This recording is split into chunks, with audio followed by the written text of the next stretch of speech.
Welcome ਔਰ welcome back to my channel BA semester 3 political science ਦੀ video series ਦੇ ਵਿੱਚ ਚੈਪਟਰ ਨੰਬਰ 5 ਅਤੇ 6 ਕਵਰ ਕਰਾਂਗੇ ਸ਼ਾਰਟ ਕੁਐਸਚਨ ਦਾ। ਮੌਲਿਕ ਅਧਿਕਾਰ ਕੀ ਹੁੰਦੇ ਨੇ, ਮੌਲਿਕ ਕਰਤੱਵ ਕੀ ਹੁੰਦੇ ਨੇ। ਇੰਪੋਰਟੈਂਟ ਲੌਂਗ ਕੁਐਸਚਨਸ ਆਲਰੇਡੀ ਆਪਾਂ ਕਵਰ ਕਰ ਚੁੱਕੇ ਹਾਂ। ਬਾਰ-ਬਾਰ ਬੱਚੇ ਕਮੈਂਟ ਕਰਕੇ ਪੁੱਛ ਰਹੇ ਕਿ ਮੈਮ ਪੋਲੀਟੀਕਲ ਸਾਇੰਸ ਦਾ ਕੁਝ ਕਰਵਾ ਦਿਓ, ਤਾਂ ਆਲਰੇਡੀ ਮੈਂ ਪਾਇਆ ਹੋਇਆ। ਇਸ ਤੋਂ ਇਲਾਵਾ ਜਿਹੜਾ ਹੈ ਹੁਣ ਸ਼ਾਰਟ ਕੁਐਸਚਨਸ ਦੀ ਹੀ ਸੀਰੀਜ਼ ਚਲਾਈ ਹੋਈ ਹੈ। ਇੰਪੋਰਟੈਂਟ ਸ਼ਾਰਟ ਨੋਟਸ ਹੀ ਕਰ ਰਹੇ ਹਾਂ, ਜਿਹੜੇ ਅਨਇੰਪੋਰਟੈਂਟ ਹੈ ਉਹ ਆਪਾਂ ਸਕਿਪ ਕਰ ਰਹੇ ਹਾਂ, ਜਿਹੜੇ ਰਿਪੀਟ ਹੋ ਰਹੇ ਆ ਉਹ ਵੀ ਆਪਾਂ ਸਕਿਪ ਕਰ ਰਹੇ ਹਾਂ। ਠੀਕ ਹੈ, ਇੰਪੋਰਟੈਂਟ ਹੀ ਕਰ ਰਹੇ ਹਾਂ। ਜਿਹੜੇ ਮੈਂ ਜ਼ਿਆਦਾ ਸਟਾਰ ਲਗਾਉਂਦੀ ਹਾਂ ਜਿਨ੍ਹਾਂ 'ਤੇ, ਉਹ ਤੁਸੀਂ ਦੁਬਾਰਾ ਪੜ੍ਹਨੇ ਆ। ਠੀਕ ਹੈ, ਸੋ ਸਟਾਰਟ ਕਰਦੇ ਹਾਂ। ਫਟਾਫਟ ਵੀਡੀਓ ਨੂੰ ਪਹਿਲਾਂ ਸ਼ੇਅਰ ਕਰ ਦਿਓ ਅਤੇ ਨਾਲ ਹੀ ਲਾਈਕ ਕਰ ਦਿਓ। ਸੋ ਮੌਲਿਕ ਅਧਿਕਾਰਾਂ ਤੋਂ ਕੀ ਭਾਵ ਹੈ? ਮੌਲਿਕ ਅਧਿਕਾਰ ਸਾਨੂੰ ਸੰਵਿਧਾਨ ਦੇ ਵਿੱਚ ਜਿਹੜੇ ਨੇ ਲਿਖੇ ਗਏ ਨੇ, ਇਹ ਹਰੇਕ ਵਿਅਕਤੀ ਨੂੰ ਪ੍ਰਾਪਤ ਹੈ ਜੋ ਕਿ ਭਾਰਤ ਦਾ ਨਾਗਰਿਕ ਹੈ। ਠੀਕ ਹੈ, ਇਸ ਦੇ ਬਦਲੇ ਜਿਹੜਾ ਹੈ ਸੰਵਿਧਾਨ ਵੀ ਸਾਡੇ ਤੋਂ ਮੰਗ ਕਰਦਾ, ਸਾਡਾ ਕਾਨੂੰਨ, ਸਾਡੀ ਸਰਕਾਰ ਮੰਗ ਕਰਦੀ ਹੈਗੀ ਹੈ, ਤਾਂ ਅਸੀਂ ਜਿਹੜਾ ਹੈ ਕੁਝ ਕਰਤੱਵ ਵੀ ਜਿਹੜੇ ਨੇ ਪਾਲਣ ਕਰਨੇ ਪੈਂਦੇ ਨੇ। ਸੋ ਮੌਲਿਕ ਅਧਿਕਾਰਾਂ ਦੀ ਸੰਖਿਆ ਕਿੰਨੀ ਹੈ ਅਤੇ ਮੌਲਿਕ ਕਰਤੱਵਾਂ ਦੀ ਸੰਖਿਆ ਕਿੰਨੀ ਹੈ, ਤਾਂ ਕਮੈਂਟ ਬਾਕਸ ਦੇ ਵਿੱਚ ਲਿਖ ਕੇ ਜ਼ਰੂਰ ਮੈਨੂੰ ਦੱਸਿਓ, ਬਿਕੋਜ਼ ਆਪਾਂ ਲੌਂਗ ਕੁਐਸਚਨ ਦੇ ਵਿੱਚ ਆਲਰੇਡੀ ਇਹ ਕੁਐਸਚਨ ਕਰ ਚੁੱਕੇ ਹਾਂ। ਠੀਕ ਹੈ, ਦੇਖਦੇ ਹਾਂ ਤੁਹਾਨੂੰ ਕਿੰਨਾ ਕੁ ਯਾਦ ਹੈ। ਸੋ ਮੌਲਿਕ ਅਧਿਕਾਰ ਯਾਨੀ ਕਿ ਫੰਡਾਮੈਂਟਲ ਡਿਊਟੀਜ਼। ਮੌਲਿਕ ਅਧਿਕਾਰ ਕੀ ਹਨ? ਅਸੀਂ ਆਪਣੇ ਅਧਿਕਾਰਾਂ ਨੂੰ ਮੌਲਿਕ ਅਧਿਕਾਰ ਕਿਉਂ ਕਹਿੰਦੇ ਹਾਂ? ਤਾਂ ਮੌਲਿਕ ਅਧਿਕਾਰ ਉਹ ਬੁਨਿਆਦੀ, ਜ਼ਰੂਰੀ, ਮਹੱਤਵਪੂਰਨ ਅਧਿਕਾਰਾਂ ਨੂੰ ਕਿਹਾ ਜਾਂਦਾ ਹੈ ਜਿਨ੍ਹਾਂ ਦੇ ਬਿਨਾਂ ਦੇਸ਼ ਦੇ ਨਾਗਰਿਕ ਆਪਣੇ ਜੀਵਨ ਦਾ ਵਿਕਾਸ ਨਹੀਂ ਕਰ ਸਕਦੇ। ਤਾਂ ਇਹ ਜਿਹੜੇ ਹੁੰਦੇ ਨੇ ਬਹੁਤ ਜ਼ਰੂਰੀ ਅਧਿਕਾਰ ਹੁੰਦੇ ਨੇ ਕਿਸੇ ਵੀ ਦੇਸ਼ ਦੇ ਨਾਗਰਿਕ ਲਈ। ਜਿਹੜੀਆਂ ਸੁਤੰਤਰਤਾਵਾਂ, ਅਧਿਕਾਰ ਵਿਅਕਤੀ ਅਤੇ ਵਿਅਕਤੀਤਵ ਦਾ ਵਿਕਾਸ ਕਰਦੀਆਂ ਨੇ ਅਤੇ ਸਮਾਜ ਲਈ ਜ਼ਰੂਰੀ ਸਮਝੀਆਂ ਜਾਂਦੀਆਂ ਨੇ, ਇਹਨਾਂ ਨੂੰ ਅਸੀਂ ਜਿਹੜਾ ਹੈ ਮੌਲਿਕ ਅਧਿਕਾਰਾਂ ਵਿੱਚ ਸ਼ਾਮਿਲ ਕਰਦੇ ਹਾਂ। ਭਾਰਤੀ ਸੰਵਿਧਾਨ ਦੇ ਵਿੱਚ ਮੂਲ ਰੂਪ ਦੇ ਵਿੱਚ 7 ਤਰ੍ਹਾਂ ਦੇ ਮੌਲਿਕ ਅਧਿਕਾਰਾਂ ਦਾ ਵਰਣਨ ਹੈ। ਠੀਕ ਹੈ, ਪਰ 44ਵੇਂ ਸੰਸ਼ੋਧਨ ਤੋਂ ਬਾਅਦ ਜਿਹੜੀ 44th ਅਮੈਂਡਮੈਂਟ ਹੋਈ ਸੀ, ਉਸ ਦੇ ਵਿੱਚ 6 ਤਰ੍ਹਾਂ ਦੇ ਮੌਲਿਕ ਅਧਿਕਾਰ ਹੀ ਨਾਗਰਿਕਾਂ ਨੂੰ ਪ੍ਰਾਪਤ ਨੇ, ਬਿਕੋਜ਼ ਸੰਪਤੀ ਦਾ ਅਧਿਕਾਰ ਇਹਦੇ ਵਿੱਚੋਂ ਜਿਹੜਾ ਸੀਗਾ ਡਿਲੀਟ ਕਰ ਦਿੱਤਾ ਗਿਆ ਸੀ। ਪਹਿਲਾਂ ਜਿਹੜਾ ਸੰਵਿਧਾਨ ਸੀ ਆਪਣੇ ਉੱਥੇ 7 ਸੀਗੇ, ਉਸ ਤੋਂ ਬਾਅਦ 'ਚ 44ਵੇਂ ਸੰਸ਼ੋਧਨ ਤੋਂ ਬਾਅਦ 'ਚ ਮੌਲਿਕ ਅਧਿਕਾਰਾਂ ਦੀ ਸੰਖਿਆ ਜਿਹੜੀ ਹੈ 6 ਹੋ ਗਈ ਹੈ। ਠੀਕ ਹੈ, ਤਾਂ ਤੁਹਾਡੇ ਇੱਕ ਕੁਐਸਚਨ ਦਾ ਆਨਸਰ ਤੇ ਮੈਂ ਕਰਵਾਤਾ, ਬਿਕੋਜ਼ ਮੈਂ ਤੁਹਾਨੂੰ ਕੁਐਸਚਨ ਜਿਹੜਾ ਪੁੱਛਿਆ, ਠੀਕ ਹੈ, ਜਿਹਦਾ ਤੁਸੀਂ ਆਨਸਰ ਕਮੈਂਟ 'ਚ ਦੇਣਾ। ਭਾਰਤੀ ਸੰਵਿਧਾਨ ਵਿੱਚ ਦਿੱਤੇ ਗਏ ਮੌਲਿਕ ਅਧਿਕਾਰਾਂ ਦੇ ਨਾਮ। ਤਾਂ ਕਿਹੜੇ ਮੌਲਿਕ ਅਧਿਕਾਰ ਸਾਨੂੰ ਦਿੱਤੇ ਗਏ ਨੇ? 6। ਫਸਟ ਆਫ ਆਲ ਸਮਾਨਤਾ ਦਾ ਅਧਿਕਾਰ, ਸੁਤੰਤਰਤਾ ਦਾ ਅਧਿਕਾਰ, ਸ਼ੋਸ਼ਣ ਵਿਰੁੱਧ ਅਧਿਕਾਰ, ਧਾਰਮਿਕ ਸੁਤੰਤਰਤਾ ਦਾ ਅਧਿਕਾਰ, ਸੰਸਕ੍ਰਿਤਿਕ ਵਿਦਿਅਕ ਅਧਿਕਾਰ ਅਤੇ ਸੰਵਿਧਾਨਕ ਉਪਾਅ ਦਾ ਅਧਿਕਾਰ। ਠੀਕ ਹੈ, ਸੋ ਇਹ ਜਿਹੜਾ ਹੈਗਾ ਸਾਨੂੰ 6 ਅਧਿਕਾਰ ਮੌਲਿਕ ਤਰੀਕੇ ਦੇ ਦਿੱਤੇ ਗਏ ਨੇ। ਇਸ ਤੋਂ ਇਲਾਵਾ ਜਿਹੜਾ 7ਵਾਂ ਸੰਪਤੀ ਦਾ ਅਧਿਕਾਰ ਸੀ ਉਹ ਇਹਦੇ ਵਿੱਚੋਂ ਡਿਲੀਟ ਕਰ ਦਿੱਤਾ ਗਿਆ। ਸੋ ਤਾਂ ਕਰਕੇ ਹੁਣ ਸਿਰਫ 6 ਤਰ੍ਹਾਂ ਦੇ ਮੌਲਿਕ ਅਧਿਕਾਰ ਸਾਨੂੰ ਦਿੱਤੇ ਗਏ ਨੇ। ਹੁਣ ਫਸਟ ਜਿਹੜਾ ਹੈ ਆਪਣਾ ਨੂੰ ਅਧਿਕਾਰ ਮਿਲਿਆ ਹੋਇਆ ਹੈ ਸਮਾਨਤਾ ਦਾ। ਤਾਂ ਸਮਾਨਤਾ ਦੇ ਅਧਿਕਾਰ ਦੇ ਬਾਰੇ ਲਿਖੋ। ਤਾਂ ਸਮਾਨਤਾ ਦਾ ਜਿਹੜਾ ਅਧਿਕਾਰ ਹੈ ਅਨੁਛੇਦ 14 ਤੋਂ 18 ਦੇ ਵਿੱਚ ਜਿਹੜਾ ਹੈ ਲਿਖਿਆ ਗਿਆ ਹੈਗਾ। ਅਤੇ ਕਾਨੂੰਨ ਸਾਹਮਣੇ, ਤਾਂ ਇਹ ਜਿਹੜਾ ਸਮਾਨਤਾ ਦਾ ਅਧਿਕਾਰ ਹੈ ਕੀ ਕਹਿੰਦਾ ਹੈ? ਕਹਿੰਦਾ ਕਾਨੂੰਨ ਦੇ ਸਾਹਮਣੇ ਸਾਰੇ ਬਰਾਬਰ ਨੇ, ਕਾਨੂੰਨ ਤੋਂ ਉੱਪਰ ਕੋਈ ਵੀ ਨਹੀਂ ਹੈ, ਸਰਕਾਰੀ ਪਦਵੀਆਂ ਦੇ ਉੱਤੇ ਨਿਯੁਕਤੀਆਂ ਕਰਦੇ ਸਮੇਂ ਜਾਤ ਨਹੀਂ ਦੇਖੀ ਜਾਏਗੀ, ਧਰਮ ਨਹੀਂ ਦੇਖੀ ਜਾਏਗੀ, ਵੰਸ਼, ਲਿੰਗ ਜਿਹੜਾ ਹੈ ਨਹੀਂ ਦੇਖਿਆ ਜਾਏਗਾ, ਤੇ ਇਹਨਾਂ ਦੇ ਆਧਾਰ ਤੇ ਵਿਤਕਰਾ, ਕੋਈ ਭੇਦਭਾਵ ਨਹੀਂ ਕੀਤਾ ਜਾਏਗਾ। ਸਾਰੇ ਨਾਗਰਿਕਾਂ ਨੂੰ ਸਾਰੀਆਂ ਜਨਤਕ ਥਾਵਾਂ, ਮਤਲਬ ਕੋਈ ਵੀ ਪਬਲਿਕ ਪਲੇਸ ਤੁਸੀਂ ਯੂਜ਼ ਕਰ ਸਕਦੇ ਹੋ, ਕਿਤੇ ਵੀ ਤੁਸੀਂ ਆ ਜਾ ਸਕਦੇ ਹੋ। ਠੀਕ ਹੈ, ਤਾਂ ਤੁਹਾਨੂੰ ਇਕੁਅਲ ਅਧਿਕਾਰ ਹੈ, ਸਮਾਨਤਾ ਦਾ ਅਧਿਕਾਰ ਹੈ। ਛੂਤ ਛਾਤ ਜਿਹੜਾ ਹੈ, ਅਨਟਚੇਬਿਲਟੀ, ਡਿਸਕ੍ਰਿਮੀਨੇਸ਼ਨ ਜਿਹੜਾ ਹੈ ਉਹ ਖਤਮ ਕਰ ਦਿੱਤਾ ਗਿਆ ਹੈ। ਅਤੇ ਸੈਨਾ, ਸਿੱਖਿਆ ਸੰਬੰਧੀ ਸਾਰੀਆਂ ਉਪਾਧੀਆਂ ਛੱਡ ਕੇ ਬਾਕੀ ਸਾਰੀਆਂ ਉਪਾਧੀਆਂ ਖਤਮ ਕਰ ਦਿੱਤੀਆਂ ਗਈਆਂ। ਠੀਕ ਹੈ, ਸੋ ਸਮਾਨਤਾ ਦਾ ਅਧਿਕਾਰ ਸਾਨੂੰ ਇਹ ਕਹਿੰਦਾ। ਅਨੁਛੇਦ 19 ਕੀ ਹੈ? ਅਨੁਛੇਦ 19 ਵਿੱਚ 6 ਤਰ੍ਹਾਂ ਦੀਆਂ ਸੁਤੰਤਰਤਾਵਾਂ ਦਾ ਜ਼ਿਕਰ ਕੀਤਾ ਗਿਆ। ਠੀਕ ਹੈ, 6 ਤਰ੍ਹਾਂ ਦੀਆਂ ਸੁਤੰਤਰਤਾਵਾਂ ਸਾਨੂੰ ਦਿੱਤੀਆਂ ਗਈਆਂ ਨੇ। ਫਸਟ ਆਫ ਆਲ ਤਾਂ ਅਸੀਂ ਭਾਸ਼ਣ ਦੇ ਸਕਦੇ ਹਾਂ, ਭਾਰਤ ਦਾ ਕੋਈ ਵੀ ਨਾਗਰਿਕ ਹੈ, ਵਿਚਾਰ ਪ੍ਰਗਟ ਕਰ ਸਕਦੇ ਹਾਂ। ਹਰੇਕ ਨਾਗਰਿਕ ਨੂੰ ਸ਼ਾਂਤੀਪੂਰਵਕ ਬਿਨਾਂ ਹਥਿਆਰਾਂ ਦੇ ਇਕੱਠੇ ਹੋ ਕੇ ਜਾਂ ਕਿਸੇ ਵੀ ਸਮੱਸਿਆ ਦੇ ਉੱਤੇ ਬਹਿਸ ਕਰਨ ਦਾ, ਵਿਚਾਰ ਕਰਨ ਦਾ ਅਧਿਕਾਰ ਹੈ। ਠੀਕ ਹੈ, ਸੋ ਇਹ ਆਜ਼ਾਦੀਆਂ ਸਾਨੂੰ ਸੁਤੰਤਰਤਾਵਾਂ ਪ੍ਰਾਪਤ ਹੈ। ਨਾਗਰਿਕਾਂ ਨੂੰ ਸੰਸਥਾਵਾਂ ਅਤੇ ਸੰਘ ਬਣਾਉਣ ਦੀ ਸੁਤੰਤਰਤਾ, ਅਸੀਂ ਕੋਈ ਵੀ ਆਰਗੇਨਾਈਜੇਸ਼ਨ, ਠੀਕ ਹੈ, ਇੰਸਟੀਟਿਊਸ਼ਨ ਜਿਹੜੀ ਹੈ ਬਣਾ ਸਕਦੇ ਹਾਂ। ਸਾਰੇ ਭਾਰਤ ਵਿੱਚ ਅਸੀਂ ਘੁੰਮ ਫਿਰ ਸਕਦੇ ਹਾਂ, ਇਹ ਸਾਨੂੰ ਸੁਤੰਤਰਤਾ ਹੈ। ਭਾਰਤ ਦੇ ਕਿਸੇ ਵੀ ਭਾਗ ਦੇ ਵਿੱਚ ਅਸੀਂ ਰਹਿ ਸਕਦੇ ਹਾਂ, ਵਸ ਸਕਦੇ ਹਾਂ।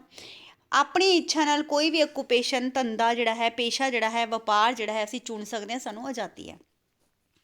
ਵਰਤਮਾਨ ਸਮੇਂ ਸੰਪਤੀ ਦੇ ਅਧਿਕਾਰ ਦੀ ਕੀ ਸਥਿਤੀ ਹੈ?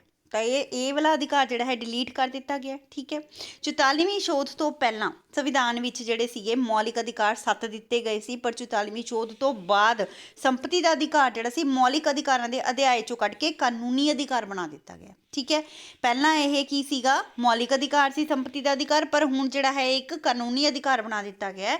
ਤਾਂ ਹੁਣ ਇਸ ਟਾਈਮ ਜਿਹੜਾ ਹੈ ਇਹ ਕਾਨੂੰਨੀ ਅਧਿਕਾਰ ਹੈ, ਸੰਪਤੀ ਦੇ ਅਧਿਕਾਰ ਦੇ ਵਿੱਚੋਂ ਇਸ ਨੂੰ ਖਤਮ ਕਰ ਦਿੱਤਾ ਗਿਆ। ਠੀਕ ਹੈ ਜੀ, ਬੰਦੀ ਪ੍ਰਤੱਖੀਕਰਨ ਤੋਂ ਕੀ ਭਾਵ ਹੈ, ਇੰਪੋਰਟੈਂਟ ਕੁਐਸਚਨ ਹੈ, ਹੈਬੀਅਸ ਕਾਰਪਸ। ਠੀਕ ਹੈ, ਬੰਦੀ ਪ੍ਰਤੱਖੀਕਰਨ ਜਾਂ ਫਿਰ ਹੈਬੀਅਸ ਕਾਰਪਸ ਜਿਹੜਾ ਹੈ ਇਸ ਦਾ ਇੰਗਲਿਸ਼ ਦੇ ਵਿੱਚ ਤੁਹਾਨੂੰ ਪੁੱਛ ਸਕਦੇ ਆ, ਪੰਜਾਬੀ 'ਚ ਵੀ ਇਸ ਨੂੰ ਪੁੱਛ ਸਕਦੇ ਆ। ਤਾਂ ਇਹ ਬਹੁਤ ਇੰਪੋਰਟੈਂਟ ਕੁਐਸਚਨ ਹੈ, ਇਸ ਨੂੰ ਆਪਾਂ ਨੇ ਛੱਡ ਕੇ ਨਹੀਂ ਜਾਣਾ ਹੈਗਾ, ਇਹ ਪੱਕਾ ਕੁਐਸਚਨ ਦੇ ਵਿੱਚ ਕੁਐਸਚਨ ਪੇਪਰ 'ਚ ਆਉਂਦਾ ਹੀ ਆਉਂਦਾ। ਹੈਬੀਅਸ ਕਾਰਪਸ ਜਿਹੜਾ ਹੈ ਲਾਤੀਨੀ ਭਾਸ਼ਾ ਦਾ ਸ਼ਬਦ ਹੈ, ਜਿਸ ਦਾ ਅਰਥ ਹੈ ਸਾਡੇ ਸਾਹਮਣੇ ਸਰੀਰ ਨੂੰ ਪੇਸ਼ ਕਰੋ। Let us have the body. ਇਸ ਹੁਕਮ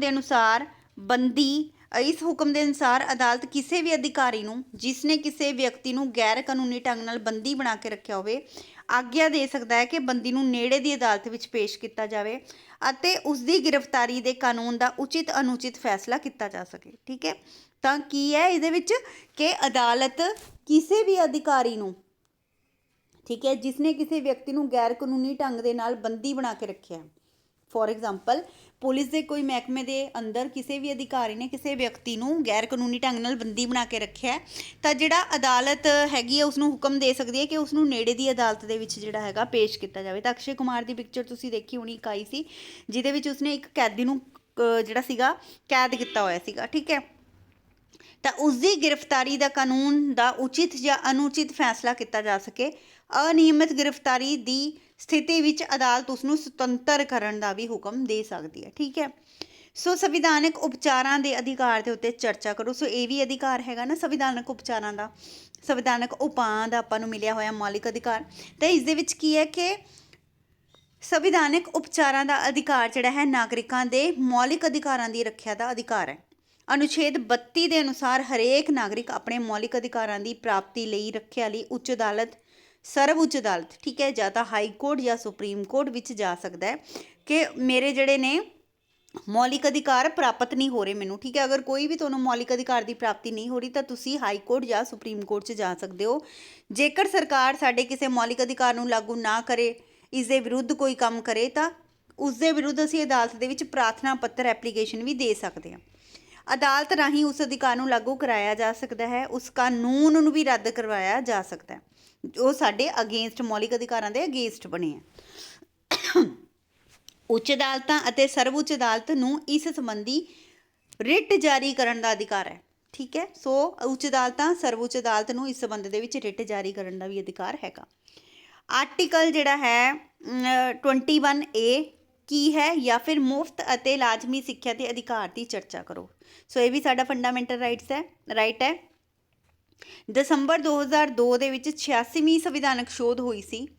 ਸੰਵਿਧਾਨ ਦੇ ਤੀਜੇ ਭਾਗ ਵਿੱਚ ਅਨੁਛੇਦ 21 ਦੇ ਵਿੱਚ, ਅਨੁਛੇਦ 21A ਇਸ ਨੂੰ ਕਿਹਾ ਜਾਂਦਾ ਹੈ, ਤਾਂ ਇਸ ਦੇ ਵਿੱਚ ਲਿਖਿਆ ਗਿਆ ਹੈ ਕਿ ਰਾਈਟ ਟੂ ਐਜੂਕੇਸ਼ਨ ਮਤਲਬ ਸਿੱਖਿਆ ਦਾ ਅਧਿਕਾਰ ਹੈ ਹਰੇਕ ਬੱਚੇ ਨੂੰ, ਜਿਹੜਾ ਵੀ ਭਾਰਤ ਦੇ ਅੰਦਰ ਹੈ ਅਤੇ 6 ਤੋਂ 14 ਸਾਲ ਦੀ ਉਮਰ ਉਸਦੀ ਹੈਗੀ ਹੈ। ਤਾਂ ਇਹਨਾਂ ਨੂੰ ਮੁਫਤ ਸਿੱਖਿਆ, ਲਾਜ਼ਮੀ ਸਿੱਖਿਆ, ਫ੍ਰੀ ਐਂਡ ਕੰਪਲਸਰੀ ਐਜੂਕੇਸ਼ਨ ਜਿਹੜੀ ਹੈ ਉਹ ਮਿਲੇਗੀ। ਇਹ ਮੌਲਿਕ ਅਧਿਕਾਰ ਬੱਚਿਆਂ ਨੂੰ ਪ੍ਰਾਪਤ ਹੈ। ਤਾਂ ਇਸ ਦੇ ਵਿੱਚ ਇਹ ਵੀ ਵਿਵਸਥਾ ਕੀਤੀ ਗਈ ਹੈ ਕਿ ਹਰੇਕ ਮਾਤਾ ਪਿਤਾ ਅਤੇ ਹਰੇਕ ਕੋਈ ਵੀ ਗਾਰਡ ਹੈ ਬੱਚੇ ਦਾ, ਤਾਂ ਉਹ ਆਪਣੇ ਬੱਚਿਆਂ ਨੂੰ ਅਜਿਹੀ ਵਿਵਸਥਾ ਕਰੇਗਾ ਜਿਸ ਦੇ ਨਾਲ ਉਹ ਐਜੂਕੇਟ ਹੋਵੇ। ਬੱਚਾ ਐਸੇ ਮੌਕੇ ਪ੍ਰਦਾਨ ਕਰਾਏਗਾ ਜਿਸ ਨਾਲ ਬੱਚੇ ਐਟਲੀਸਟ 6 ਤੋਂ 14 ਸਾਲ ਤੱਕ, ਮਤਲਬ ਐਟਲੀਸਟ 10th ਤੱਕ ਤਾਂ ਉਹ ਆਪਣਾ ਪੜ੍ਹ ਲੈਣ। ਉਸ ਤੋਂ ਬਾਅਦ ਹੈਗਾ ਕਿ ਸਰਕਾਰ ਦੁਆਰਾ 6 ਸਾਲ ਦੇ ਬੱਚਿਆਂ ਦੇ ਬਚਪਨ ਅਤੇ ਸਿੱਖਿਆ ਦੀ ਦੇਖ ਰੇਖ ਲਈ ਵੀ ਜ਼ਰੂਰੀ ਵਿਵਸਥਾ ਜਿਹੜੀ ਹੈਗੀ ਹੈ ਕਾਇਮ ਕੀਤੀ ਜਾਏਗੀ। ਠੀਕ ਹੈ ਜੀ, ਅਨੁਛੇਦ 30 ਕੀ ਹੈ, ਤਾਂ ਅਨੁਛੇਦ 30 ਦੇ ਅਨੁਸਾਰ ਸਾਰੇ ਘੱਟ ਗਿਣਤੀ ਵਰਗਾਂ ਨੂੰ, ਭਾਵੇਂ ਉਹ ਧਰਮ ਦੇ ਆਧਾਰਿਤ ਨੇ ਚਾਹੇ ਭਾਸ਼ਾ ਦੇ, ਕੋਈ ਵੀ ਘੱਟ ਗਿਣਤੀ ਹੈ, ਮਿਨੋਰਟੀ ਗਰੁੱਪਸ ਹੈ, ਤਾਂ ਉਹ ਆਪਣੀ ਇੱਛਾ ਦੇ ਅਨੁਸਾਰ ਸੰਸਥਾਵਾਂ ਦੀ ਸਥਾਪਨਾ ਕਰ ਸਕਦੇ ਨੇ, ਉਹਨਾਂ ਦਾ ਪ੍ਰਬੰਧ ਕਰ ਸਕਦੇ ਨੇ। ਅਨੁਛੇਦ 30 ਦੇ ਵਿੱਚ ਜਿਹੜਾ ਹੈਗਾ ਰਾਜ ਵੱਲੋਂ ਸਿੱਖਿਆ ਸੰਸਥਾਵਾਂ ਨੂੰ ਸਹਾਇਤਾ ਦੇਣ ਸਮੇਂ ਉਹਨਾਂ ਦੇ ਨਾਲ ਕੋਈ ਵੀ ਵਿਤਕਰਾ ਜਿਹੜਾ ਹੈ ਨਹੀਂ ਹੋਏਗਾ। ਉਹ ਘੱਟ ਗਿਣਤੀ ਵਰਗਾਂ ਦੇ ਪ੍ਰਬੰਧ ਦੇ ਅਧੀਨ ਹੈ ਚਾਹੇ। ਠੀਕ ਹੈ, ਐਦਾਂ ਨਹੀਂ ਹੈ ਕਿ ਅਗਰ ਕੋਈ ਸ਼ਡਿਊਲ ਕਾਸਟ ਦਾ ਬੰਦਾ ਚਾਹੇ ਸ਼ਡਿਊਲ ਟਰਾਈਬ ਦਾ, ਤਾਂ ਕੋਈ ਵੀ ਸਕੂਲ, ਕੋਈ ਵੀ ਕਾਲਜ ਖੋਲ੍ਹ ਸਕਦਾ ਹੈ, ਉਸ ਦੇ ਨਾਲ ਕੋਈ ਵੀ ਵਿਤਕਰਾ ਨਹੀਂ ਕੀਤਾ ਜਾਏਗਾ ਭਾਸ਼ਾ ਦੇ ਆਧਾਰ 'ਤੇ, ਧਰਮ ਦੇ ਆਧਾਰ 'ਤੇ ਜਾਂ ਕਿਸੇ ਹੋਰ ਆਧਾਰ 'ਤੇ। ਜ਼ਿੰਦਗੀ ਦਾ ਅਧਿਕਾਰ ਜਾਂ ਫਿਰ ਜੀਵਨ ਦਾ ਅਧਿਕਾਰ। ਤਾਂ ਵਿਅਕਤੀਗਤ ਸੁਤੰਤਰਤਾ ਦੀ ਰੱਖਿਆ ਕਰਦਾ ਹੈਗਾ ਅਨੁਛੇਦ ਜਿਹੜਾ 20 ਹੈ, ਠੀਕ ਹੈ, ਵਿਅਕਤੀ ਅਤੇ ਉਸਦੀ ਵਿਅਕਤੀਗਤ ਸੁਤੰਤਰਤਾ। ਇਸ ਦੇ ਅਨੁਸਾਰ ਕਿਸੇ ਵੀ ਵਿਅਕਤੀ ਨੂੰ ਅਜਿਹੇ ਕਾਨੂੰਨ ਦੀ ਉਲੰਘਣਾ ਕਰਨ 'ਤੇ ਸਜ਼ਾ ਨਹੀਂ ਦਿੱਤੀ ਜਾਵੇਗੀ ਜਿਹੜਾ ਕਾਨੂੰਨ ਉਸਦੇ ਜੁਰਮ ਕਰਨ ਸਮੇਂ ਲਾਗੂ ਨਹੀਂ ਸੀ, ਠੀਕ ਹੈ। ਸੋ ਇਹ ਜਿਹੜਾ ਹੈ ਅਨੁਛੇਦ 20 ਇਹ ਕਹਿੰਦਾ ਕਿਸੇ ਵੀ ਮੁਜਰਿਮ ਨੂੰ ਆਪਣੇ ਵਿਰੁੱਧ ਗਵਾਹੀ ਦੇਣ ਲਈ ਮਜਬੂਰ ਨਹੀਂ ਕੀਤਾ ਜਾ ਸਕਦਾ ਕਿ ਤੂੰ ਇਹ ਚੀਜ਼ ਨੂੰ ਅਸੈਪਟ ਕਰ ਜਾਂ ਨਾ ਅਸੈਪਟ ਕਰ, ਇੱਦਾਂ ਨਹੀਂ ਕਿਹਾ ਜਾ ਸਕਦਾ। ਕਿਸੇ ਵੀ ਮੁਜਰਮ ਨੂੰ ਆਪਣੇ ਵਿਰੁੱਧ ਗਵਾਹੀ ਦੇਣ ਲਈ ਰੁਕਾਵਟ ਨਹੀਂ ਪਾਈ ਜਾ ਸਕਦੀ। ਕਿਸੇ ਵੀ ਵਿਅਕਤੀ ਨੂੰ ਉਸ ਤੋਂ ਜ਼ਿਆਦਾ ਸਜ਼ਾ ਨਹੀਂ ਦਿੱਤੀ ਜਾ ਸਕਦੀ ਜਿੰਨੇ ਅਪਰਾਧ ਕਰਦੇ ਸਮੇਂ ਪ੍ਰਚਲਿਤ ਕਾਨੂੰਨ ਦੇ ਅਧੀਨ ਦਿੱਤੀ ਜਾ ਸਕਦੀ ਹੈ। ਮਤਲਬ ਅਗਰ ਕਿਸੇ ਕ੍ਰਾਈਮ ਦੀ ਸਜ਼ਾ 20 ਸਾਲ ਹੈ ਤਾਂ 20 ਸਾਲ ਹੀ ਦਿੱਤੀ ਜਾਏਗੀ, ਉਸਨੂੰ 21-22 ਸਾਲ ਨਹੀਂ ਦਿੱਤੀ ਜਾਏਗੀ, ਠੀਕ ਹੈ। ਸੋ ਇੰਨੀ ਵਧਾ ਕੇ ਨਹੀਂ ਦਿੱਤੀ ਜਾ ਸਕਦੀ। ਹੁਣ ਆਪਾਂ ਕਹਿੰਦੇ ਰਹਿੰਦੇ ਹਾਂ ਕਿ ਉਸਨੇ ਇੰਨੇ ਕਿਸੇ ਬੰਦੇ ਨੇ ਜ਼ੁਲਮ ਕੀਤੇ ਨੇ ਜਾਂ ਇੰਨੇ ਜ਼ਿਆਦਾ ਮਰਡਰ ਕੀਤੇ ਨੇ ਤਾਂ ਉਸਨੂੰ ਇੰਨੀ ਫਾਂਸੀ ਦੀ ਸਜ਼ਾ ਹੋਣੀ ਚਾਹੀਦੀ ਸੀ, ਲਾਈਫ ਟਾਈਮ ਹੋਣੀ ਚਾਹੀਦੀ, ਲੇਕਿਨ ਐਸਾ ਨਹੀਂ ਹੈ। ਜੋ ਜਿੰਨੀ ਬਣਦੀ ਹੈ ਉਨੀ ਹੀ ਸਜ਼ਾ ਜਿਹੜੀ ਹੈ ਦਿੱਤੀ ਜਾਏਗੀ। ਸੋ ਉਸ ਤੋਂ ਅੱਗੇ ਕੁਐਸਚਨ ਹੈ ਕਾਨੂੰਨ ਸਾਹਮਣੇ ਸਮਾਨਤਾ। ਤਾਂ ਕਾਨੂੰਨ ਸਾਹਮਣੇ ਸਮਾਨਤਾ ਕੀ ਹੈ? Equality before law, equal protection of law. ਤਾਂ ਅਨੁਛੇਦ 14 ਦੇ ਵਿੱਚ ਇਹ ਸ਼ਬਦ ਜਿਹੜਾ ਹੈਗਾ ਇਹ ਲਿਖਿਆ ਗਿਆ ਕਿਉਂਕਿ ਭਾਰਤ ਦੇ ਰਾਜ ਦੇ ਵਿੱਚ ਕਿਸੇ ਵੀ ਵਿਅਕਤੀ ਨੂੰ ਕਾਨੂੰਨ ਸਾਹਮਣੇ ਸਮਾਨਤਾ ਅਤੇ ਕਾਨੂੰਨ ਦੀ ਸੁਰੱਖਿਆ ਤੋਂ ਰਾਜ ਦੁਆਰਾ ਵਾਂਝਾ ਨਹੀਂ ਕੀਤਾ ਜਾਏਗਾ। ਮਤਲਬ ਅਗਰ ਕਿਸੇ ਬੰਦੇ ਨੇ ਕ੍ਰਾਈਮ ਕੀਤਾ ਹੋਇਆ ਹੈ ਜਾਂ ਫਿਰ ਉਸਨੇ ਕ੍ਰਾਈਮ ਨਹੀਂ ਕੀਤਾ ਤਾਂ ਉਸ ਨੂੰ ਜਿਹੜਾ ਹੈ ਬਾਕੀਆਂ ਦੇ ਨਾਲ ਈਕੁਅਲ ਸਮਝਿਆ ਜਾਏਗਾ, ਚਾਹੇ ਉਹ SC 'ਚ ਹੈ, ਚਾਹੇ ਉਹ ST 'ਚ ਹੈ, ਚਾਹੇ ਵਿਮਨ ਹੈ, ਚਾਹੇ ਕਿਸੇ ਵੀ ਕੈਟਾਗਰੀ ਦੇ ਵਿੱਚ ਹੈ, ਤਾਂ ਉਹਨਾਂ ਨਾਲ ਈਕੁਅਲ ਬਿਹੇਵ ਕੀਤਾ ਜਾਏਗਾ। ਅਗਰ ਉਹਨਾਂ ਨੇ ਈਕੁਅਲ ਕੋਈ ਵੀ, ਹੁਣ ਫੋਰ ਐਗਜ਼ਾਮਪਲ 4 ਬੰਦੇ ਆ, 4 ਨੇ ਮਰਡਰ ਕੀਤਾ, ਚਾਹੇ ਉਹ SC ਨੇ, ਚਾਹੇ ਉਹ ST ਨੇ, ਚਾਹੇ ਜਨਰਲ ਹੈ, ਠੀਕ ਹੈ, ਚਾਹੇ OBC ਹੈ, ਚਾਹੇ BC ਹੈ, ਤਾਂ ਸਭ ਨੂੰ ਸੇਮ ਹੀ ਜਿਹੜਾ ਹੈਗਾ ਸਜ਼ਾ ਦਿੱਤੀ ਜਾਏਗੀ ਅਗਰ ਉਹਨਾਂ ਨੇ ਇੱਕੋ ਤਰ੍ਹਾਂ ਦਾ ਜਿਹੜਾ ਹੈ ਮਰਡਰ ਕੀਤਾ, ਠੀਕ ਹੈ। ਕੋਈ ਵੀ ਵਿਤਕਰਾ ਇਸ ਨੂੰ ਲੈ ਕੇ ਨਹੀਂ ਕੀਤਾ ਜਾਏਗਾ। ਕਾਨੂੰਨ ਸਾਹਮਣੇ ਸਾਰੇ ਸਮਾਨ ਨੇ, ਇਸ ਦਾ ਅਰਥ ਹੈ ਕਿ ਕਾਨੂੰਨ ਦੇ ਸਾਹਮਣੇ ਸਭ ਬਰਾਬਰ ਨੇ, ਕਿਸੇ ਨੂੰ ਕੋਈ ਵਿਸ਼ੇਸ਼ ਅਧਿਕਾਰ ਪ੍ਰਾਪਤ ਨਹੀਂ ਹੈ। ਕੋਈ ਵੀ ਵਿਅਕਤੀ ਦੇਸ਼ ਦੇ ਕਾਨੂੰਨ ਤੋਂ ਉੱਤੇ ਨਹੀਂ ਹੈ। ਸਾਰੇ ਵਿਅਕਤੀ ਭਾਵੇਂ ਉਹਨਾਂ ਦੀ ਕੁਝ ਵੀ ਸਥਿਤੀ ਹੋਵੇ, ਸਾਰੇ ਸਧਾਰਨ ਕਾਨੂੰਨਾਂ ਦੇ ਅਧੀਨ ਨੇ। ਉਹਨਾਂ ਦਾ ਸਧਾਰਨ ਅਦਾਲਤ ਦੇ ਵਿੱਚ ਮੁਕੱਦਮਾ ਚਲਾਇਆ ਜਾ ਸਕਦਾ ਹੈ। ਰਾਜ 'ਤੇ ਇਹ ਪਾਬੰਦੀ ਲਗਾਈ ਗਈ ਹੈ ਕਿ ਉਹ ਸਾਰੇ ਵਿਅਕਤੀਆਂ ਲਈ ਇੱਕੋ ਜਿਹਾ ਕਾਨੂੰਨ ਬਣਾਉਣ। ਕੋਈ ਵੀ ਭੇਦਭਾਵ ਛੋਟੇ ਵੱਡੇ ਦਾ, ਅਮੀਰ ਗਰੀਬ ਦਾ, ਊਚ ਨੀਚ ਦਾ, ਛੂਤ ਛਾਤ ਦਾ ਕੋਈ ਵੀ ਭੇਦਭਾਵ ਨਹੀਂ ਹੋਏਗਾ। Writ of prohibition. ਤਾਂ ਰਿਟ ਆਫ ਪ੍ਰੋਹੀਬਿਸ਼ਨ ਕੀ ਹੁੰਦਾ ਹੈ ਕਿ ਮਨਾਹੀ ਕਰਨਾ, ਕੋਈ ਵੀ ਚੀਜ਼ ਤੋਂ ਰੋਕਣਾ, ਮਨਾ ਕਰਨਾ। ਇਸ ਆਦੇਸ਼ ਰਾਹੀਂ ਸਰਵਉੱਚ ਅਦਾਲਤ ਜਾਂ ਕੋਈ ਵੀ ਉੱਚ ਅਦਾਲਤ ਕਿਸੇ ਵੀ ਹੇਠਲੀ ਅਦਾਲਤ ਨੂੰ ਹੁਕਮ ਦਿੰਦੀ ਹੈ ਕਿ ਉਹ ਅਮੁੱਕ ਕੰਮ ਜਿਹੜਾ ਉਹਨਾਂ ਦੇ ਅਧਿਕਾਰ ਤੋਂ ਖੇਤਰ ਤੋਂ ਬਾਹਰ ਹੈ ਨਾ ਕਰੇ ਜਾਂ ਇੱਕਦਮ ਬੰਦ ਕਰ ਦੇ। ਤਾਂ ਮਤਲਬ ਕੋਈ ਵੀ ਉੱਚ ਅਦਾਲਤ ਨੀਵੀਂ ਅਦਾਲਤ ਨੂੰ ਇਹ ਕਹਿ ਸਕਦੀ ਹੈ ਕਿ ਇਹ ਕੰਮ ਜਿਹੜਾ ਹੈ ਤੁਹਾਡੇ ਅਧਿਕਾਰ ਤੋਂ ਇਹ ਖੇਤਰ ਤੋਂ ਬਾਹਰ ਹੈ, ਇਹ ਤੁਸੀਂ ਨਹੀਂ ਕਰਨਾ ਜਾਂ ਫਿਰ ਇਹਨੂੰ ਇਮੀਡੀਏਟ ਸਟਾਪ ਕਰ ਦਿਓ, ਠੀਕ ਹੈ। ਸੋ ਉਸ ਤੋਂ ਬਾਅਦ ਜਿਹੜਾ ਹੈਗਾ ਨੈਕਸਟ 6 ਚੈਪਟਰ ਹੈ ਮੌਲਿਕ ਕਰਤੱਵ। ਇਹਦੇ ਵੀ ਥੋੜ੍ਹੇ ਜਿਹੇ ਕੁਐਸਚਨ ਆਪਾਂ ਕਰ ਲੈਂਦੇ ਹਾਂ ਫਟਾਫਟ। ਮੌਲਿਕ ਡਿਊਟੀਜ਼ ਜਿਹੜੀਆਂ ਹੈ, ਮੌਲਿਕ ਕਰਤੱਵ ਜਿਹੜੇ ਹੈ, ਫੰਡਾਮੈਂਟਲ ਡਿਊਟੀਜ਼ ਕੀ ਹੈ? ਭਾਰਤੀ ਸੰਵਿਧਾਨ ਵਿੱਚ ਮੌਲਿਕ ਕਰਤੱਵ ਕਦੋਂ ਅੰਕਿਤ ਕੀਤੇ ਗਏ ਸਨ? 42ਵੀਂ ਸੋਧ ਦੁਆਰਾ ਇੱਕ ਨਵਾਂ ਭਾਗ ਚੌਥਾ ਮੌਲਿਕ ਕਰਤੱਵ ਸ਼ਾਮਿਲ ਕੀਤੇ ਗਏ ਅਤੇ ਨਵੇਂ ਭਾਗ ਵਿੱਚ 51A ਦਾ ਇੱਕ ਨਵਾਂ ਅਨੁਛੇਦ ਜੋੜਿਆ ਗਿਆ ਜਿਸ ਦੇ ਵਿੱਚ ਨਾਗਰਿਕਾਂ ਦੇ 10 ਕਰਤੱਵਾਂ ਦਾ ਵਰਣਨ ਕੀਤਾ ਗਿਆ। 86ਵੀਂ ਸੋਧ ਤੋਂ ਬਾਅਦ ਮੌਲਿਕ ਕਰਤੱਵਾਂ ਦੀ ਗਿਣਤੀ ਜਿਹੜੀ ਹੈ 11 ਹੋ ਗਈ ਹੈ, ਠੀਕ ਹੈ ਜੀ। ਸੋ ਕੋਈ 4 ਮੌਲਿਕ ਕਰਤੱਵ ਲਿਖੋ। ਫਸਟ ਆਫ ਆਲ ਤਾਂ ਸਾਡੀ ਕਿਹੜੀ ਡਿਊਟੀ ਬਣਦੀ ਹੈਗੀ ਹੈ ਕਿ ਅਸੀਂ ਜਿਹੜਾ ਹੈਗਾ ਕੌਮੀ ਝੰਡੇ ਦਾ ਸਨਮਾਨ ਕਰਾਂਗੇ, ਸੰਵਿਧਾਨ ਦਾ ਸਨਮਾਨ ਕਰਾਂਗੇ, ਕੌਮੀ ਗੀਤ ਦਾ ਜਿਹੜਾ ਹੈ ਸਨਮਾਨ ਕਰਾਂਗੇ। ਨਾਗਰਿਕਾਂ ਦਾ ਕਰਤੱਵ ਹੈ ਕਿ ਕੌਮੀ ਸੁਤੰਤਰਤਾ ਦੇ ਅੰਦੋਲਨ ਦੇ ਉਦੇਸ਼ਾਂ ਨੂੰ ਮੰਨਣਾ ਅਤੇ ਪ੍ਰਫੁੱਲਿਤ ਕਰਨਾ। ਹਰੇਕ ਨਾਗਰਿਕ ਦਾ ਕਰਤੱਵ ਹੈ ਕਿ ਭਾਰਤ ਦੀ ਪ੍ਰਭੂਸੱਤਾ ਬਣਾ ਕੇ ਰੱਖਣਾ, ਏਕਤਾ ਅਖੰਡਤਾ ਦਾ ਸਮਰਥਨ ਕਰਨਾ ਅਤੇ ਰੱਖਿਆ ਕਰਨਾ। ਨਾਗਰਿਕਾਂ ਦਾ ਕਰਤੱਵ ਹੈ ਦੇਸ਼ ਦੀ ਰੱਖਿਆ ਕਰਨਾ, ਰਾਸ਼ਟਰੀ ਸੇਵਾਵਾਂ ਵਿੱਚ ਜ਼ਰੂਰਤ ਸਮੇਂ ਭਾਗ ਲੈਣਾ। ਮੌਲਿਕ ਕਰਤੱਵਾਂ ਦੀ ਕੀ ਵਿਸ਼ੇਸ਼ਤਾ, ਕੀ ਮਹੱਤਵ ਹੈ? ਫਸਟ ਆਫ ਆਲ ਤਾਂ ਇਹ ਖਾਲੀ ਸਥਾਨ ਨੂੰ ਪੂਰੇ ਕਰਦੇ ਨੇ। ਮੂਲ ਰੂਪ ਵਿੱਚ ਸੰਵਿਧਾਨ ਵਿੱਚ ਨਾਗਰਿਕਾਂ ਦੇ ਮੌਲਿਕ ਅਧਿਕਾਰਾਂ ਦਾ ਹੀ ਵਰਣਨ ਕੀਤਾ ਗਿਆ ਸੀ, ਜਿਸ ਕਰਕੇ ਭਾਰਤੀ ਆਪਣੇ ਅਧਿਕਾਰਾਂ ਦੇ ਪ੍ਰਤੀ ਤਾਂ ਸੁਚੇਤ ਰਹੇ ਪਰ ਆਪਣੇ ਕਰਤੱਵ ਭੁੱਲ ਗਏ। ਤੋ ਕਰਤੱਵਾਂ ਕਰਕੇ ਕਰਤੱਵ ਯਾਦ ਕਰਾਉਣ ਲਈ ਕਿ ਤੁਸੀਂ ਅਗਰ ਤੁਹਾਨੂੰ ਅਸੀਂ ਅਧਿਕਾਰ ਦਿੱਤੇ ਹੈ ਤਾਂ ਕਰਤੱਵ ਵੀ ਤੁਸੀਂ ਪੂਰੇ ਕਰਨੇ ਨੇ ਤਾਂ ਕਿ ਜਿਹੜਾ ਹੈ ਨਾਲ ਦੇ ਨਾਗਰਿਕਾਂ ਦਾ ਵੀ ਜਿਹੜਾ ਹੈਗਾ ਤੁਸੀਂ ਡਿਊਟੀਜ਼ ਜਿਹੜੀਆਂ ਹੈ ਉਹਨਾਂ ਲਈ ਵੀ ਫੋਲੋ ਕਰੋ। ਤਾਂ ਇਹਨਾਂ ਨੂੰ ਸੰਵਿਧਾਨ ਦੇ ਵਿੱਚ ਜਿਹੜੀ ਅੰਕਿਤ ਕਰਕੇ ਜਿਹੜੀ ਘਾਟ ਰਹਿ ਗਈ ਸੀ ਸੰਵਿਧਾਨ 'ਚੋਂ ਪੂਰੀ ਕੀਤੀ ਗਈ। ਆਦਰਸ਼ ਨਾਗਰਿਕ ਅਤੇ ਜਾਗਰੂਕਤਾ। ਮੌਲਿਕ ਕਰਤੱਵ ਨਾਗਰਿਕਾਂ ਨੂੰ ਆਦਰਸ਼ ਬਣਾਉਂਦੇ ਨੇ, ਜਾਗਰੂਕਤਾ ਪੈਦਾ ਕਰਦੇ ਨੇ ਅਤੇ ਉਹਨਾਂ ਦੇ ਦ੍ਰਿਸ਼ਟੀਕੋਣ ਵਿਸ਼ਾਲ ਬਣਾਉਂਦੇ ਨੇ। ਨਾਗਰਿਕਾਂ ਵਿੱਚ ਸੰਵਿਧਾਨ ਪਾਲਣ ਕਰਨ, ਦੇਸ਼ ਦੀ ਰੱਖਿਆ ਕਰਨ, ਏਕਤਾ ਅਖੰਡਤਾ ਬਣਾ ਕੇ ਰੱਖਣ ਦੀ ਭਾਵਨਾ ਇਹ ਪੈਦਾ ਕਰਦੇ ਨੇ। ਸੰਵਿਧਾਨ ਵਿੱਚ ਵਰਣਿਤ ਮੌਲਿਕ ਕਰਤੱਵਾਂ ਦੇ ਵਿੱਚ ਕਮੀਆਂ ਕੀ ਨੇ? ਹੁਣ ਫਸਟ ਆਫ ਆਲ ਤਾਂ ਪਹਿਲੀ ਕਮੀ ਇਹ ਹੈ ਕਿ ਇਹਨਾਂ ਕਰਤੱਵਾਂ ਨੂੰ ਲਾਗੂ ਕਰਨ ਦੇ ਸੰਬੰਧ ਦੇ ਵਿੱਚ ਕੋਈ ਵੀ ਪ੍ਰਬੰਧ ਨਹੀਂ ਕੀਤਾ ਗਿਆ। ਇਹ ਕੇਵਲ ਸੰਵਿਧਾਨ ਦਾ ਆਕਾਰ ਵੱਡਾ ਹੀ ਕੀਤਾ ਹੋਇਆ ਹੈ। ਠੀਕ ਹੈ।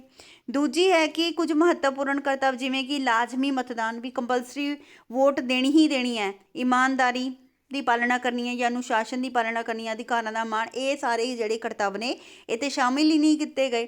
ਸੋ ਇਹ ਵੀ ਲਾਜ਼ਮੀ ਕਰਤੱਵ ਨੇ। ਠੀਕ ਹੈ। ਇਹ ਤਾਂ ਕਿਤੇ ਵੀ ਸ਼ਾਮਿਲ ਨਹੀਂ ਹੈ। ਸੋ ਇਹ ਵੀ ਇੱਕ ਡਰਾਬੈਕ ਹੈ।